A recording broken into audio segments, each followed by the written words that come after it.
भगवान भोलेनाथांच्या या पावन दरबारामध्ये थोडा आवाज दे कडे याला आवाज. आजची ही कीर्तन रूपी सेवा आहे. श्री शिव साक्षात्कारी 108 महंत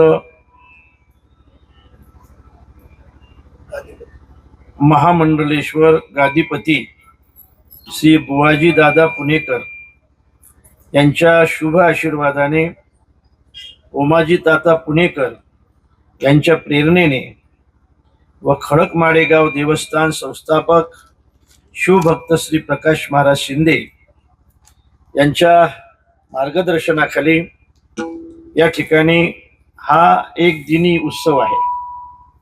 त्या निमित्ताने ही जी सगळी विद्यार्थी मंडळी आहे ते वैष्णव आध्यात्मिक वारकरी गुरुकुल वारकरी शिक्षण संस्था खडक माडेगाव म्हणजे हरिभक्तीपरायण ओंकार महाराज तुमची एक आहे संस्था, रायते यांची ही संस्था आहे, यांची ही विद्यार्थी आहे. विनोद महाराज नाही का, विनोद महाराज तुमचं नाव नाही माहिती, रविदास महाराज आणि ही सगळी विद्यार्थी मंडळी, महाराज निवृत्ती महाराज तुमचं नावच नाही दिलं तुम्ही याच्यात. निवृत्ती महाराजांनी आम्हाला या ठिकाणी येण्याचा आग्रह केला व त्यांच्या आग्रहामुळे आपल्या सगळ्यांच्या प्रेमामुळे आजची ही कीर्तन रूपी सेवा आहे. चिंतन सेवेसाठी निवडलेला जो अभंग आहे तो अचानक निवडलेला अभंग आहे. या ठिकाणी सगळे आपण शिवभक्त आहात. हे स्थान शिवजीचं स्थान आहे. निवृत्ती महाराजांनी मला सांगितलं की शिवजीचं वर्णन असा विषय आपल्याला या ठिकाणी असावा. फेटा बांधता बांधता सांगितलं. इथं आल्यावर बा अभंग कोणचा घ्यावा म्हणून हा अभंग घेतला. बऱ्याच दिवसाने घेण्याचा योग आहे. कधी कधी असं वाटते हा अभंग नाथ महाराजांचा आहे, नरहरी महाराजांचा आहे, तर तो नरहरी महाराजांचा अभंग आहे बरं का. आता पाठ नसलेल्या अभंगावर कीर्तन करणं म्हणजे काही सोपी गोष्ट नाही, पण आपण करू. असो, अशा पद्धतीने आपण सगळेजण या ठिकाणी उपस्थित आहात. आमचे नाना आहेत, आमचे वनसगावकर शिंदे भाऊ आहे नाही का, आमचे पैलवान आहेत दिगंबर भाऊ. आपण सगळेजण, मला सगळ्यांची नावं माहीत नाही, पण आपण या अभंगावर चिंतन काय करणार आहे. आता या अभंगामध्ये सगळं शिवजीचं वर्णन आहे. शिवजीचं वर्णन करणारा हा अभंग आहे आणि नरहरी महाराजांचा अभंग आहे. शिवजीचे वर्णन करणारे अभंग जगद्गुरु तुकोबार यांची सुद्धा आहे. शिवगोडा एकनाथ महाराजांची सुद्धा आहेत. शिवजीचं वर्णन करणारे अभंग नाथ महाराजांचे आहेत. शिवजीचं वर्णन करणारे अभंग तुकोबार यांचे आहेत. शिवजीचं वर्णन करणारे अभंग खऱ्या अर्थाने नामदेव महाराजांची सुद्धा आहेत. अनेक संतांनी शिवजीचं वर्णन केलं आहे. विठाला विठाला विठाला नमो शिवाय. सावळी घेतली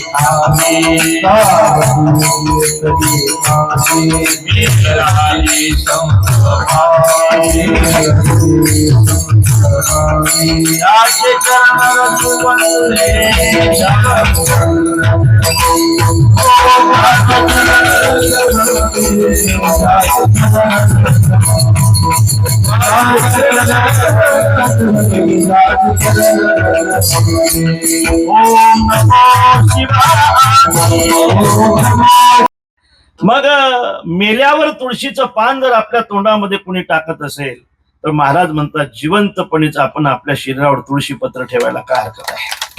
कोणीतरी ठेवणारच आहे. तो पोरगा मोबाईल पाहतो बघा, माझं कीर्तन चालू इकडून तो मोबाईल काय राव.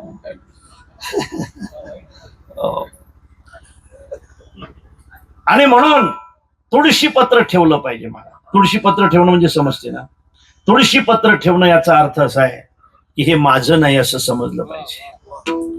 त्यालाच तुळशी पत्र ठेवणं. काय बा त्या माणसाने घरावर तुळशी पत्र ठेवलं, तुळशी पत्र ठेवलं याचा अर्थ त्याने असं ठरवलं की हे घर माझं नाही म्हणून तुळशी पत्र ठेवलंय.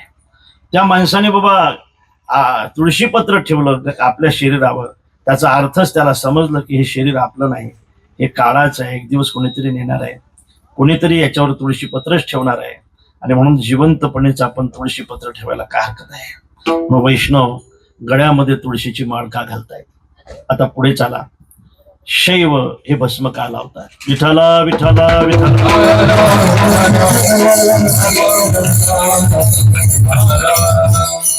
बसायला त्रास होतो ना. बसा ना, बसा बसा. आहे तिथं पुढच्या बसा. समोर बसायचा त्रास असेल त्यांनी खुर्चीवर बसलं पाहिजे. तो ते तिथून काहीतरी आहे बसायला. तुम्ही त्या पेटीवर बसा वाटल्यास, काहीतरी आहे. आणि म्हणून आपण हा समन्वय पाहतो. शिवभक्त काय करतात? वैष्णव भक्त तुळशीची माळा घालतात आणि शिवभक्त भस्म का लावतात?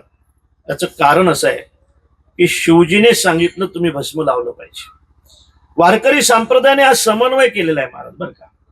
वारकरी संप्रदाय हा शैवही आहे, वारकरी संप्रदाय हा शाक्तही आहे आणि वारकरी संप्रदाय हा वैष्णव सुद्धा आहे. हा समन्वय मला असं वाटतं की जगामध्ये तुम्हाला वारकरी संप्रदाय शिवाय दुसऱ्याकडे कुठंच दिसणार नाही. आता बघा, आमच्या गळ्यामध्ये दोन्ही माळ आहेत. बघा, हे रुद्राक्षाची माळ आहे आणि तुळशीची माळ आहे. आम्ही ज्या मठावर राहतो तिथं शिवजीचं मंदिर आहे. आम्ही शिवजीचे उपासक आहोत. त्याला गुप्तेश्वर असं म्हणतात. गुप्तेश्वराचं भव्य मंदिर, भव्य म्हणजे आम्ही संगमवरीचं बांधलंय. आम्ही जवळजवळ 12 वर्ष सतत पूजा केली महाराज शिवजीची. आणि शिवजीला मी मागत होतो. शिवजी फार भोळे आहेत, लक्षात ठेवा, फार भोळे आहेत. तुम्ही मागाल ते शिवजी पूर्ण केल्याशिवाय राहणार नाही. तुम्हाला खरं सांगतो मी, म्हणजे मागाल ते पूर्ण केल्याशिवाय राहणार नाही त्याचा अर्थ चांगलं मागा, तो वाईट नका मागू. चांगलं मागितलं ना की तो आपली इच्छा पूर्ण केल्याशिवाय राहत नाही. हा माझा थोडासा अनुभव आहे. काय झालं पहा महाराज, मी बऱ्याचदा सांगितलं, मी पाथर्डी तालुक्यामध्ये एक प्रवास करत होतो. प्रवास करत असताना माणिकदौंडी नावाचं गाव आहे. तिथे एक टेम्पो समोर उभा होता. त्या टेम्पोमध्ये कसायाने गायी भरलेल्या होत्या. त्या गायीचा सकाळची वेळ होती. ते मधातली जे फट असते ना, त्याच्यातून गायीचा पाय असा बाहेर आलेला होता. आणि मला असं वाटलं की बा तो कसा येऊन आत घेईल किंवा कोणाच्या तरी शेतकऱ्याचं काही असतील, पण तसं नाही केलं त्याने. त्याने कोयतं घेतलं आणि खाटकन तो पाय कापला महाराज आमच्या देखत. अक्षरशः डोळे लागले. 10 मिनिटं आम्हाला काहीही सुचलं नाही. आणि त्यावेळेला शिवजीला मी मागणी मागितली की शिवजी, मला गायीची सेवा करायची, ते माझ्याकडून झाली पाहिजे. सेवा करायची, मला काही नावासाठी नाही करायचं, इमानदारी नाही करायचं शिवजी, मला नावासाठी. मला गायीची सेवा करायची. माझ्या देखत या देशामध्ये ज्या गायीला आम्ही मानतो नाही का, शृंग मुले सितो ब्रह्मा शृंग मध्ये तू केशवा असं म्हणतो त्या गायीबद्दल, त्या गायीचा पाय, आमच्या मायचा पाय जर आमच्या देखत कापला जात असेल तर जेवढ्या आमच्याकडून होईल तेवढ्या शक्य होईल मला गायीची सेवा करायची आहे. आज तुमच्या सगळ्यांच्या आशीर्वादाने आपल्या संपर्कात 22,000 गायी आहेत बघा, अशा वाचवल्या. म्हणून मी असं म्हणतो की तुम्ही एखादी तुमची प्रामाणिक इच्छा असेल तर तुम्ही शिवजीकडे मांडा. शिवजी भोळे आहेत महाराज. शिवजी आपली इच्छा पूर्ण केल्याशिवाय राहणार नाही. अरे आपण तर भक्त आहोत. रावणाची इच्छा पूर्ण केली महाराजा बाबाने, रावणाची इच्छा पूर्ण केली. आणि इच्छा पूर्ण झाली म्हणून तर रावणाने स्तुती केली ना. चटाटवी कलज्जल प्रभाव पावितस्थले गले वलम जलम विदांभुजम. अंगाच्या प्रथम चरणामध्ये शिवजी काय लावतात ते सांगताय. भस्मवटी रुंडाबा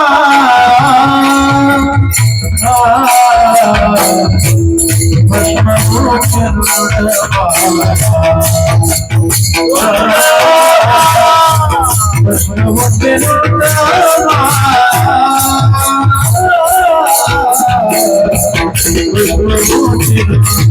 भस्मवटी रुंडाबा भस्मवटी रुंडाबा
तुम्ही लहानपणी किती लहान होते म्हटलं?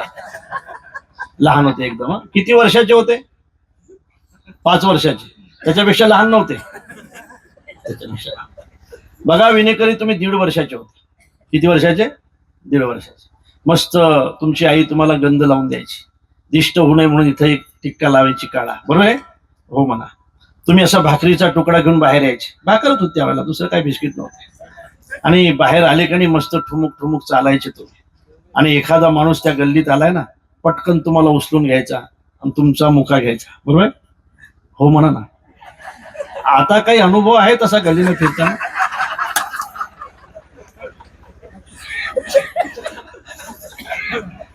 हा भाव आहे बरं का याच्या पाठीमागे. जोवरी चढण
कठीण आहे.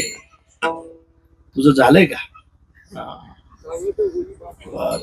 झालंय म्हणजे जेवण विचारलं मी, तू काय समजलं? मग काय? बरं चाला, बरं आहे ना? म्हणावं लागते बरं बाबा. एक माणूस मला भेटला, दुकानवर गेला, दुकानवर. तो म्हणजे एक चांगली शँडल द्या म्हणे. कोणाला पाहिजे? तुम्हाला ऐकायला येते ना? पण आमच्या सौभाग्यवतीला पाहिजे म्हणे. चांगली मजबूत शँडल द्या म्हणे, लवकर तुटली नाही पाहिजे. अरे पण तुमच्या सौभाग्यवतीला शँडल पाहिजे म्हणजे त्याचं माप लागेल ना? निवृत्ती महाराज माप नाही लागणार त्याचं माप सांगा. त्याने आपली पाठ दाखवली, सकाळचं माप आहे म्हणे.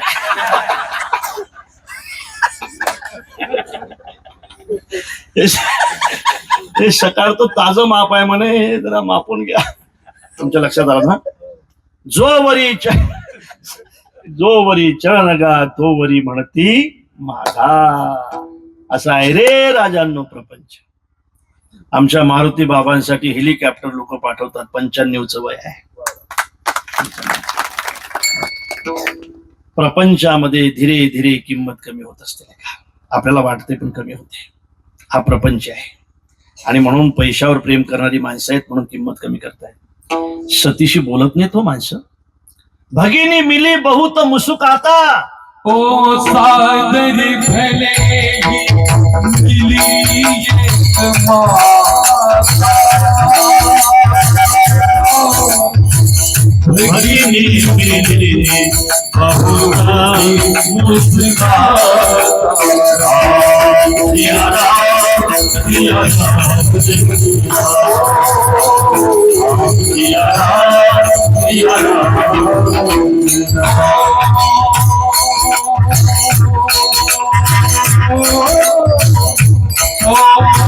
पिता भगनी जब गई भवानी काय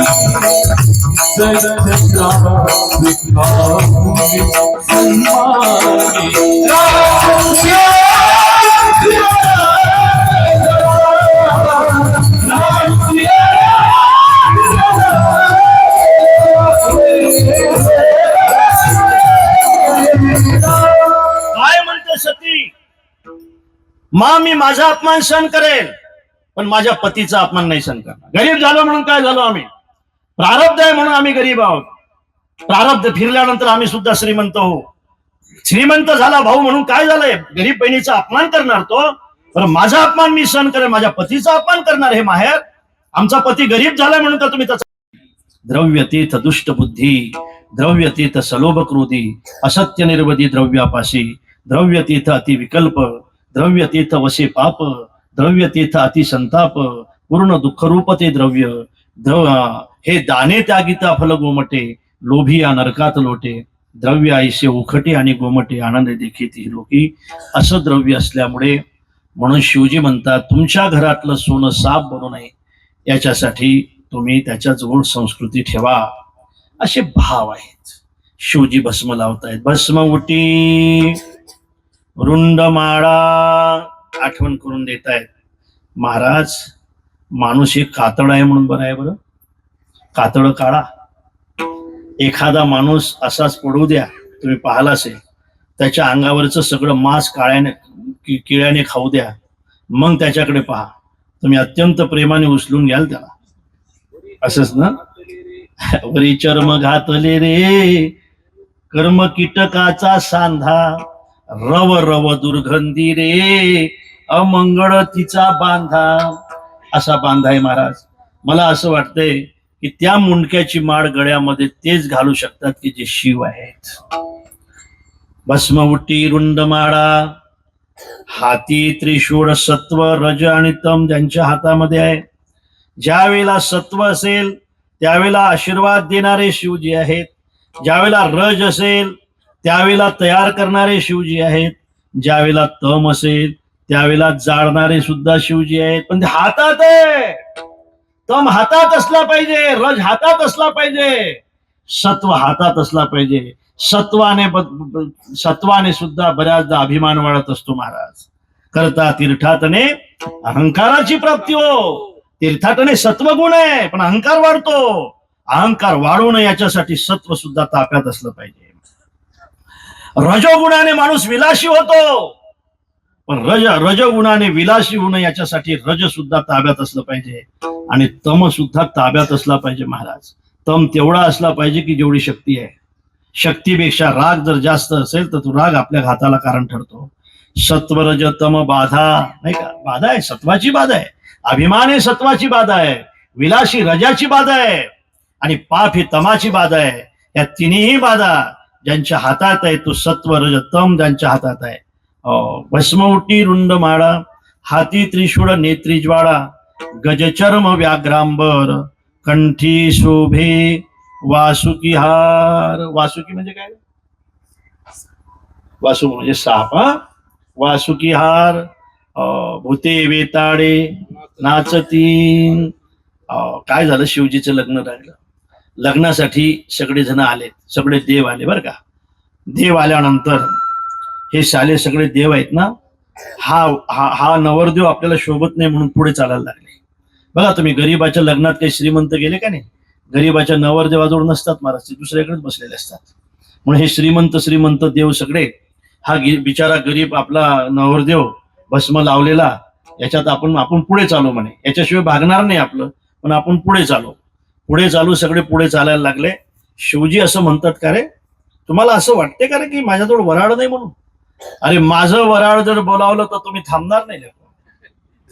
शिवजीने त्यांचं वराळ बोलावलं. मी सांगत असतो की पंजाब मधलं वराळ आलं बरं का, आणि पंजाब मधलं वराळ गायला लागलं महाराज. वाहे गुरु वाहे गुरु वाहे गुरु, गुरु वाहे गुरु वाहे गुरु वाहे गुरु, गुरु वाहे गुरु वाहे गुरु वाहे गुरु, गुरु वाहे गुरु वाहे गुरु. पंजाब मधले वराळ, राजस्थान मधले वराडी आले. धरती धोरारी धोरारी, धरती धोरारी धोरारी, धरती धोरारी धोरारी धरती धोरारी ओ धरती धोरारी. राजस्थान मधले वराडी, केरळ मधले वराडी आले. लाडोबा गोविंदा लाडोबा निर्वाणी आज. अड चाललो पड चाललो शिर कोड्यानं फोडो, मारी कानैया पाणी खेड्यानं खेळो. कर्नाटक मधले वराडे, पावगा दाताला तू नंदाचा झिलो, माका कपडा ज्यान म्या हिवान मेलो. गुजरात मधले वराडे चहा घेऊन आले, गुजरात मधले चहा घेऊन आले. जोरे माधवजी मै शरण थई, तन का कै पी. सगळे भूतच महाराज. काही भूत अमेरिकेहून आले. I don't know how do प्रे. शिवभक्त महामंडलेश्वर गादीपती बुवाजीदादा पुणेकर, परमपूजनीय उमाजी तात्या पुणेकर आणि कैलासवासी भीमाजी आप्पा पुणेकर या शिवभक्तांच्या आशीर्वादाने प्रकाश बाबांनी कमी वेळामध्ये या देवस्थानचं अतिशय प्रगतीपथावर हे देवस्थान आलेलं आहे. अनेक शिवप्रेमी शिवभक्त आणि या ठिकाणी येऊन आपला उद्धार करून घेतात. आपल्या समस्या या ठिकाणी या ठिकाणी अनेक प्रकारच्या समस्या निवारण केल्या जातात. आज हा यात्रा उत्सव आहे खडक माळेगाव बुवाजी बाबा देवस्थानचा आणि त्या यात्रा उत्सवाच्या निमित्ताने महाराष्ट्रातील सुप्रसिद्ध कीर्तनकार, खऱ्या अर्थाने त्यांनी सांगितलंच आहे आपली ओळख, त्यांनी आपली ओळख व्हावी म्हणून नाही सांगितलं, परंतु खरोखर गोशाळेवर गायींवर बाबाजींचं खूप प्रेम आहे, खूप प्रेम. आणि महाराष्ट्रामध्ये उन्हाळ्याच्या सुट्टीमध्ये जे वारकरी शिबिर होतात, बालसंस्कार शिबिर होतात, बाबाजी महिनाभर कुठलेही कार्यक्रम न घेता जिथे जिथे शिबिर चालू आहे त्या शिबिरांना स्वतःहून स्वतःच्या खर्च करून अख्ख्या महाराष्ट्रभर शिबिरांना भेट देतात. तेथील विद्यार्थ्यांना ग्रंथ वाटप करतात, संस्काराची ग्रंथ त्या ठिकाणी देतात. असं निरपेक्ष फार थोडे महात्म्यांपैकी निरपेक्ष सेवा करणारे महात्मे म्हणजे संजयजी महाराज पाचपूर जे करतात ते आज या ठिकाणी आपल्याला उपलब्ध झाले. खूप खूप आभार आपल्या सर्वांच्या वतीने त्यांना धन्यवाद देऊ आणि असेच आशीर्वाद आमच्या सर्वांवर आपले राहू.